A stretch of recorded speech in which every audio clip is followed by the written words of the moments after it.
Здравейте! Днес сте в кухнята на Георги и ще направим пиле жульен. Нека да започваме. Необходимите продукти за направата на пиле жульен са 250 грама пилешко филе, 100 грама кисели краставички, 100 грама гъби печурка, 5 топени сирена на жоси, 200 мл готварска сметана и 100 грама бекон. В нагорещен тиган сипваме малко олио и слагаме пилешкото филе да се пържи.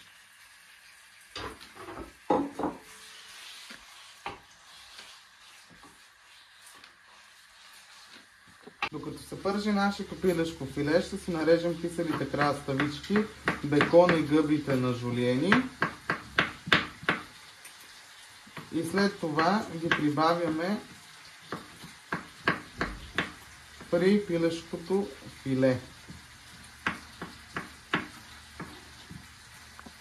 Ето така сме нарязали нашите продукти и докато се пържи пилешкото филе, ще направим нашите брускети, които ще бъдат част от нашето ястие.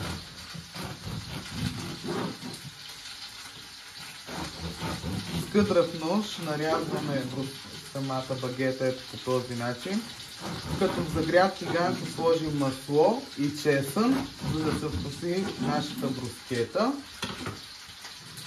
Добавим към него гъбите.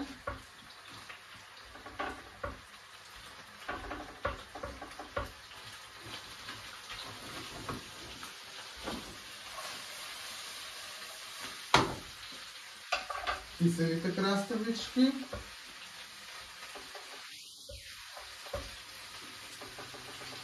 И бекон.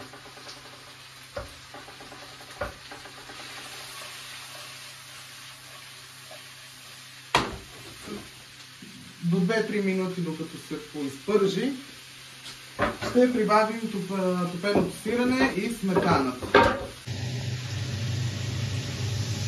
Така, ето нашето вече пиле жульен е почти към финала. Слагаме топеното сирене на триъгълничета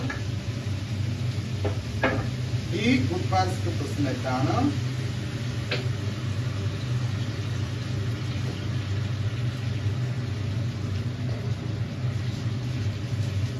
И бъркаме за около 2-3 минути. Ето нашето пиле жульен вече е готово. Само добавяме подправките и може да сервираме. Слагаме щипка черен пипер, малко сол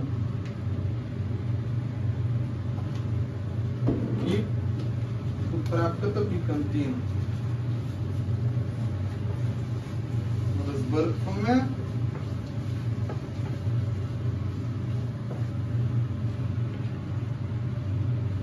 И нашето пиле жульен вече е готово. Ето така изглежда нашето пиле жульен вече в завършен вид. Добавяме си хрупкавите багетки и вече може да сервираме. Така изглежда нашето пиле жульен с хрупкава багета. Ако ви харесала рецептата, харесайте видеото, коментирайте, споделяйте, изкажете вашето мнение и очаквам вашите коментари. До скоро!